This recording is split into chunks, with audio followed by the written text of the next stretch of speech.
بسم الله الرحمن الرحيم الحمد لله رب العالمين والصلاة والسلام على سيدنا Muhammad وعلى آله وأصحابه الطيبين الطاهرين. Que las alabanzas sean para Allah y que Allah eleve el rango de nuestro profeta Muhammad sallallahu alayhi wa sallam y preserve a su comunidad de lo que el profeta teme por ella. El Hafid Abu Nu'aym relató de Abu Huraira en cuanto a una historia mencionada en su libro lo siguiente: los idólatras de Quraysh vinieron al mensajero de Allah para debatir con él sobre el destino. Fue entonces cuando fueron reveladas las siguientes ayat: Innal mujrimina fi dalalin wa su'ur yawma yushabuna fin nari ala wujuhihim dhuqu massa saqar inna kulla shay'in khalaqnahu biqadr. Lo que significa: los descreídos están extraviados y en un fuego atizado. El día que los arrastren boca abajo en el fuego se dirá: gustad las quemaduras del fuego. Por cierto, nosotros lo hemos creado todo por predestinación. Mis hermanos de fe, entre los fundamentos de la creencia de los musulmanes se encuentra la creencia en la predestinación de Allah subhanahu wa ta'ala. Muslim relató que cuando interrogaron al profeta Muhammad sallallahu alayhi wa sallam acerca de la fe, contestó lo que significa: la fe es creer en Allah, en sus ángeles, en sus libros, en sus mensajeros, en el último día y creer en la predestinación tanto del bien como del mal. El significado de la palabra del profeta es que todo lo que entra en la existencia, tanto lo bueno como lo malo, ocurre por la predestinación de Allah subhanahu wa ta'ala. Dicha predestinación no tiene principio a su existencia. Así, la obediencia que sucede por parte de la gente y la desobediencia que se produce por su parte, todo eso pasa por la creación de Allah. Allah es quien las hace existir conforme a su ciencia y su omnipotencia. Pero esto no quiere decir que Allah acepta lo malo. Tampoco significa que Allah ordena cometer la desobediencia. Solo lo bueno entre los actos de los siervos es por la predestinación de Allah y por su aceptación, mientras que lo malo entre los actos de los siervos es por la predestinación de Allah, pero no por su aceptación. El imam Abu Hanifa, que Allah lo acepte, que es parte de los imames del Salaf, dijo: todo acto de obediencia, cualquiera que sea, es por orden de Allah y por su aceptación, conforme a su ciencia y su omnipotencia y su predestinación. Y todo pecado ocurre conforme a su ciencia, su predestinación y su voluntad, pero no por su aceptación. Queridos hermanos de fe, entonces hay una diferencia entre la voluntad y el orden. Allah no ordenó cometer el descreimiento y los pecados, pero el descreimiento de los descreídos y la desobediencia de los desobedientes no puede suceder si Allah no hubiera querido su existencia. En efecto, si sucediera algo que Allah no quiere que ocurra, entonces sería una prueba de incapacidad. Sin embargo, la incapacidad es imposible para Allah subhanahu wa ta'ala. Si Allah no hubiera querido el descreimiento de los descreídos, la desobediencia de los desobedientes, la fe de los creyentes y la obediencia de los obedientes, Allah no habría creado el paraíso y el infierno. Entonces, una persona no tiene que decir: si la desobediencia es por la voluntad de Allah, entonces, ¿por qué Allah me castiga por eso? En efecto, Allah no es cuestionado por lo que hace. Si Allah castiga a los desobedientes, es por su justicia y eso sin ser injusto. Y si Él recompensa al obediente, es una gracia por su parte, sin ser un deber para Él. Llegó en un hadith sahih, relatado por Abu Dawud, en el cual el profeta dijo lo que significa: por cierto, si Allah hubiera querido castigar a las personas del cielo y de la tierra, las habría castigado sin ser injusto con ellas.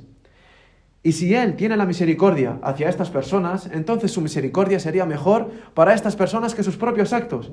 Y si gastaras el equivalente de la montaña de Uhud en oro en la vía aceptada por Allah, es decir, fi sabilillah, Allah solo aceptará de ti este acto si crees en el destino, y sabiendo que lo que te llegó no podía faltarte, y lo que te faltó no podía llegarte, y si mueres con otra creencia que esta, entrarás al infierno. Por tanto, queridos míos, todo lo que entra en la existencia es por voluntad de Allah Ta'ala, y conforme a su ciencia. No hay cosa en este mundo que entra en la existencia sin la voluntad de Allah. Al siervo no le alcanza algo bueno o algo malo, sino por la voluntad de Allah. Abu Dawud relató que el profeta enseñó a una de sus hijas lo que significa: lo que Allah quiere es, y lo que Allah Ta'ala no quiere, no es.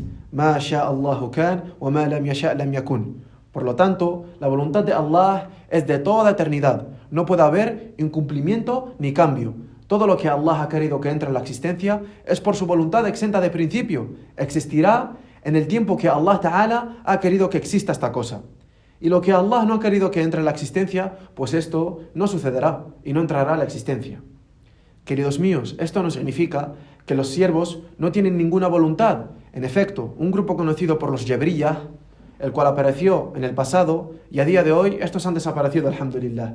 Estos decían que el siervo es como una pluma en el viento. Afirmaban que el siervo no tiene voluntad ni elección. Tener tal creencia vuelve a desmentir la religión, porque Allah Ta'ala dice en el Corán: وَمَا تَشَاءُونَ إِلَّا أَن يَشَاءَ اللَّهُ رَبُّ الْعَالَمِينَ. Lo que significa: y solo queréis si el Dios de los mundos quiere. Por lo tanto, Allah ha confirmado acerca del siervo la voluntad, pero esta está bajo la voluntad de Allah, no supera la voluntad de Allah. Al contrario de lo que los Qadariyya han afirmado. Los Qadariyya son un grupo que existió también en el pasado y se consideraban musulmanes ala zamihim, pero claramente no lo eran. Estos decían que Allah quería el bien para todos los siervos, pero ciertos siervos cometieron pecados a pesar de la voluntad de Allah. Consideraron que Allah era impotente, ya que según ellos, Él ha sido vencido. Que Allah nos proteja de esta creencia. Nosotros, como musulmanes, estamos bajo la verdad.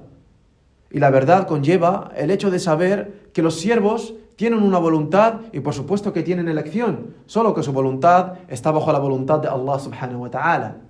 Por lo tanto, nadie puede hacer algo que Allah no ha querido. Como se indicó en la palabra de Allah: وَمَا تَشَاءُونَ إِلَّا أَن يَشَاءَ اللَّهُ رَبُّ الْعَالَمِينَ.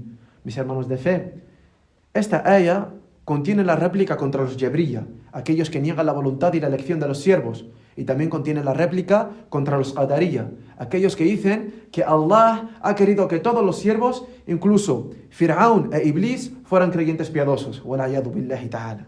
Según ellos, los descreídos contradijeron la voluntad de Allah y le vencieron. Consideraron que Allah fue vencido, pero Allah es quien vence. A Él no se le puede vencer. Y como nuestro Señor Tabaraka wa Ta'ala dice en Surat As-Sajdah: وَلَوْ شِئْنَا لَآتَيْنَا كُلَّ نَفْسٍ هُدَاهَا وَلَكِنْ حَقَّ الْقَوْلُ مِنِّي لَأَمْلَأَنَّ جَهَنَّمَ مِنَ الْجِنَّةِ وَالنَّاسِ أَجْمَعِينَ.